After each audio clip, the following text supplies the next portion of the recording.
मामका पाण्डवाश्चैव किमकुर्वत सञ्जय। सञ्जय उवाच दृष्ट्वा तु पाण्डवानीकं रूढं दुर्योधनस्तदा आचार्यमुपसंगम्य राजा वचनमब्रवीत् पश्येतां पाण्डुपुत्राणाम् आचार्य महतीं च मूं दृढं द्रुपदपुत्रेण तव शिष्येण धीमताम् अत्र शूरा महेश्वासा भीमार्जुन समायुधि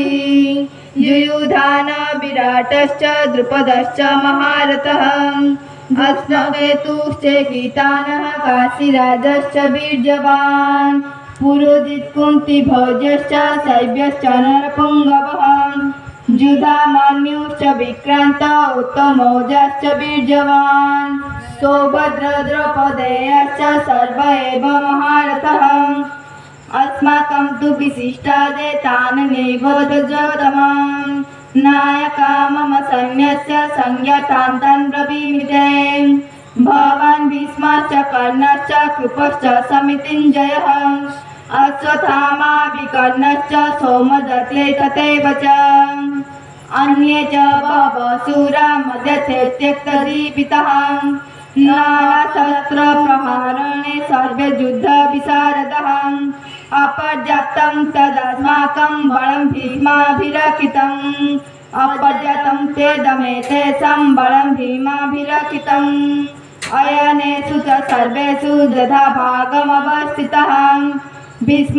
भीष्ममेवाभिरक्षन्तु भवन्तः सर्व एव हि तस्य सञ्जयेन हर्षं क्रुद्धुबुद्धपितामहः संह्यनादं विनद्यश्च शङ्खदद्मप्रतापवान् तथा शङ्खाश्च भेद्यश्च प्रणवानकगमुखः सह सेवाभ्यायन सदब्दौरुडमभवत् ततः सतेः युक्ते महति सिन्धने स्थितौ माधव पाण्डवाश्चैव दिव्यसखं प्रदधुः पाञ्चजनो हृषीकेश देवदत्तं धनञ्जयः पौण्ड्रदद्मो महाशङ्खं भीमकर्मा प्रकर्धरः अनन्तविजयं राजा कुन्तीपुत्र युधिष्ठिरः नकुलसहदेवश्च सुगश्च मणिपुष्पकौ काश्यश्च परमेश्वासा श्रीखण्डी च महारथः दृष्टद्युम्न विराटश्च सात्यकिश्च पराजितः द्रुपद द्रौपदेयश्च सर्वशः पृथिवीपते सौभद्रश्च महाबाहु शङ्खदद्म पृथक् पृथक् नभश्च पृथिवीं चैव सभसधातराष्ट्राणां हृदयानि वेदायत् नभश्च पृथिवीं चैव तुमुलभृन्दायन् अथ व्यवस्थितान् दृष्ट्वा धृतराष्ट्रान् कपिध्वजः प्रभृते शस्त्रसम्पादे धनुरुद्यम पाण्डवः ऋषिकेशं तदा वाक्यमिदमाहो महीपते सेनोवाच सेनयोरुभयोर्मध्ये रथं स्थापयाम्यच्युतं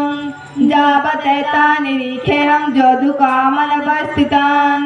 कर्मया सह जदस्म्य रणसमुद्यमे जस्यमाना नवेक्षेऽहं यत्र समागतः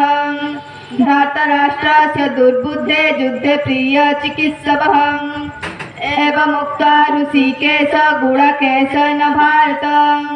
सेनयोरुभयोर्मध्ये स्थापयित्वा रथोत्तमं भीष्मद्रोण प्रमुखतः सर्वेषां च महीक्षितम् उवाच पथ पश्चेतान् समवेतान् कुरुनिति तत्र पश्चात् स्थितान् पार्थ पितृनाथ पितामहान् आचार्यान् मातुलान् भ्रातॄन् पुत्रान् पौत्रान् सखीस्तथा श्वशुरान् सर्वैश्चैव सेनयोरुभयोरपि तान् समीक्ष्य सकेन्तेय सर्वान् बन्धून् अवस्थितान् कृपया परयाविष्ट विषिदं निदमब्रवीत् अर्जुनोवाच दृष्टेमं स्वजनं कृष्ण जुजुषं सुमुपस्थितं सीदन्ति मम गात्राणि मुखं च परिशुष्यति वेपथुश्च शरीरे मे रोमहर्षश्च जायते गाण्डीवं ससते हस्तक्षैव परिदायते न च शक्नोमि स्थातुं भ्रमति वे च मे मनः निमितानि च पश्यामि विपरीतानि केशव न च श्रेयोनुपश्यामि हत्वा सोदरमाहवे न काङ्क्षे विजयं कृष्ण न च राज्यं सुखानि च किन्ने राजेन गोविन्द किं भोजेतेन वा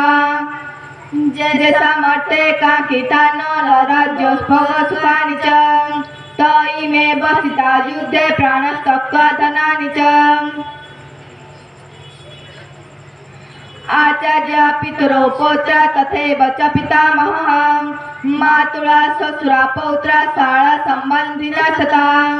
एतन्न हन्तुमिच्छामि ज्ञातपि मधुसूदनम् अपि तौलक्य राजस्य यत्र किन्नु मही कृते निहत्य धार्तराष्ट्राणां कापि त्रिशत् जनार्दनम् पापमेवाश्रयेदस्मान् हतोत्ताततायनः तस्मान्नाह भयं हन्तुं स्वराष्ट्रान् भवान् स्वजनमि कथं हत्वा सुखिनः स्याम माधव यद्यपेते न पश्यन्ति लवपहत चेतसः कुलक्षय कृतं दशं मित्रद्रोहे च पातकम् कथं न भस्माभिः पापदस्मान् निवर्तितुं कुलक्षय प्रणकुशं तपस्याभिर्जनार्दनं कुलक्षये प्रणश्यन्ति कुलधर्मा सनातनः धर्मे नष्टे कुलं धर्म कुलं कृष्णम् अधर्माभिवृत्तम् अधर्माभिवत् कृष्ण प्रदुष्यन्ति कुलस्त्रियः स्त्रीषु दुष्टासु बाणेय जायते वनशङ्करः शङ्कर नरकायैव कुलज्ञानं कुलस्य च पतन्ति पितरो ह्यस्य लुप्तपिण्डोदकक्रियः दशरेते कुलज्ञानं वर्णशङ्करकारकैः उच्यन्ते जातिधर्मा कुलधर्माश्च शाश्वतः उत्साहः कुलधर्माणां मनुष्याणां जनार्दनं नरके नियतं वासो भवविद्वन् सुषमम् अहमहत्पापं कृतं व्यवसिता वयं यद्राज्यसुखलोभेन हन्तुं सुजनमुद्यतः यदि मम प्रतीकारं सहस्रसहस्रप्राणः धातराष्ट्रारणे हनुस्तम्य क्षेमन्तरं भवेत् अर्जुन सञ्जय उवाच एवमुक्तार्जुन सङ्ख्ये रथं पस्थ उपाविशत् विसृज्य संसारं चापं सविघ्नमानसः इति प्रथमोऽध्यायः सम्पूर्णः।